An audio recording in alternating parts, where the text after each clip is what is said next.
नमस्कार। आज हम जीएनजी इलेक्ट्रॉनिक्स लिमिटेड के आईपीओ पर थोड़ी गहराई से बात कर रहे हैं। जी।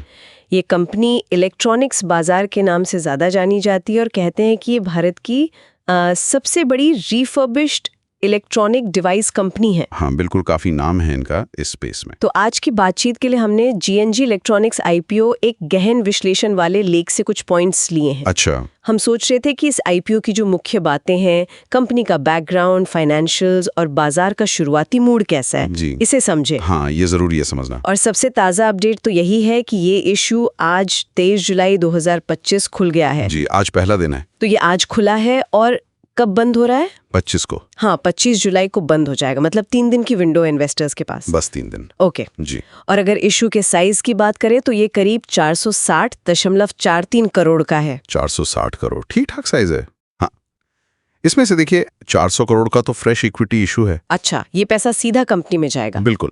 और बाकी का जो करीब 60.44 करोड़ है वो ऑफर फॉर सेल है, OFS। ऑफर फॉर सेल यानी पुराने शेयर होल्डर अपना हिस्सा बेच रहे हैं। एग्जैक्टली। प्रमोटर और जो मौजूदा शेयर होल्डर हैं वो बेच रहे हैं। ये पैसा कंपनी के पास नहीं जाता। ये ध्यान रखने वाली बात है। और निवेश के लिए क्या हिसाब है? Price band, lot size? हाँ, प्राइस बैंड इन्होंने रखा है 225 से 237 रुपए प्रति शेयर। 225 से 237। जी। और मिनिमम जो बोली लगानी है वो 63 शेयरों के लिए, एक लॉट 63 शेयर्स का है। 63 शेयर्स, तो मतलब अपर प्राइस बैंड पर 237 के हिसाब से कितना हुआ? वो करीब 14,931 रुपए का पड़ेगा एक लॉट। ओके, लगभग 15,000। ठीक है। और लिस्टिंग कहाँ होगी? BSE और NSE दोनों पर? हाँ जी, दोनों एक्सचेंजों पर लिस्टिंग होगी। ठीक है। चलिए, ये तो हुई इशू की डिटेल्स। अब जरा कंपनी के बारे में बात करते हैं। जीएनजी इलेक्ट्रॉनिक्स कब शुरू हुई, क्या करती है ये कंपनी? 2006 में शुरू हुई थी। अच्छा, 2006 से है। जी। और ब्रांड नाम तो आपने बताया ही, इलेक्ट्रॉनिक्स बाजार। इनका मेन काम है इलेक्ट्रॉनिक प्रोडक्ट्स, खासकर लैपटॉप्स, डेस्कटॉप्स और बाकी IT पेरिफेरल्स को रिफर्बिश्ड करना। रिफर्बिश्ड? हाँ। मतलब सेकंड हैंड को ठीक करके बेचना। हाँ, एक तरह से वही। उन्हें ठीक करके, क्वालिटी चेक करके, वारंटी के साथ बेचना। और ये B2B मतलब कंपनियों को भी बेचते हैं और B2C यानी सीधे कस्टमर्स को भी।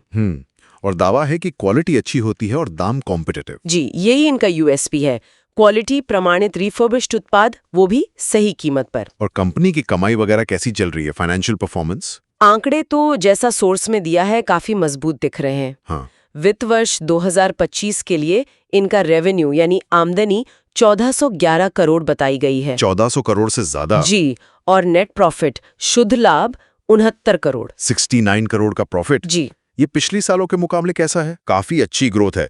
अगर हम वित्त वर्ष 2023 से तुलना करें तो तब रेवेन्यू 659.5 करोड़ था और प्रॉफिट 32.4 करोड़। अरे वाह, मतलब 2 साल में रेवेन्यू और प्रॉफिट दोनों ही दोगुने से ज्यादा हो गए। हाँ, ग्रोथ तो जबरदस्त दिख रही है। ये तो कमाल है। और इक्विटी पर रिटर्न, ROE कैसा है? ROE भी काफी प्रभावशाली है।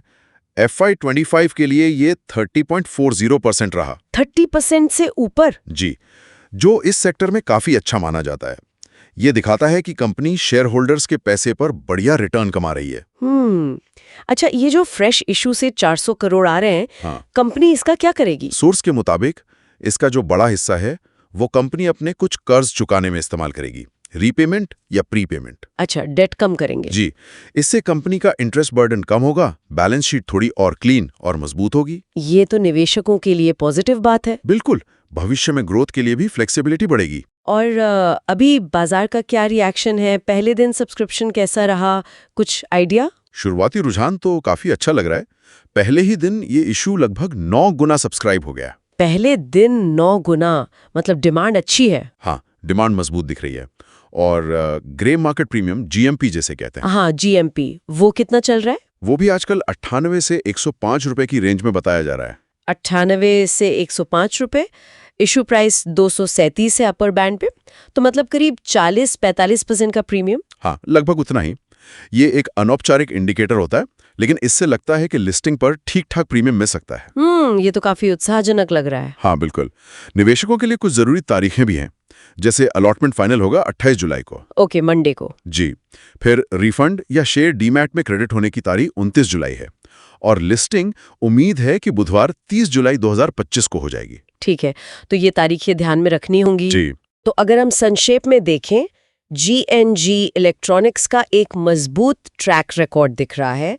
ये रिफर्बिश्ड इलेक्ट्रॉनिक्स के एक उभरते हुए बाजार में लीडर है और IPO को लेकर शुरुआती सेंटिमेंट भी पॉजिटिव है। हाँ, बिल्कुल सही कहा आपने। काफी सारे पॉजिटिव फैक्टर्स दिख रहे हैं फिलहाल।